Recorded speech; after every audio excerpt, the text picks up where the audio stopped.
big and physical. You know, Coach Sinclair really likes him.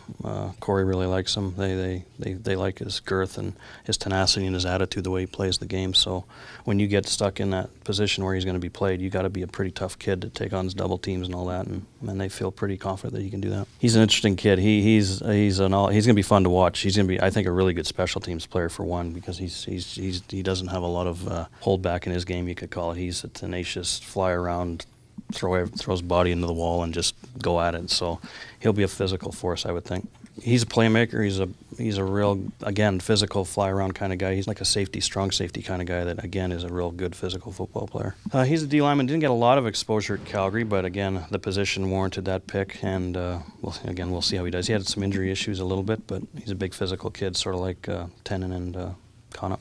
You know what? He was at one of the regionals that Jo and Craig saw him at, and at the evaluation camp they couldn't cover him. So we actually, when we picked him, we thought he was a little bit of a running back version of Dembski in a way, because he's really explosive, and we'll see how he does. But he was a guy that really stood out. Going into these regionals in the evaluation camp, he wasn't even on our radar, but he really came out of the blue. Going into the season, he was highly thought of, and he's a big, strong, physical guy that at that point, like I said earlier, we're happy to get at that pick.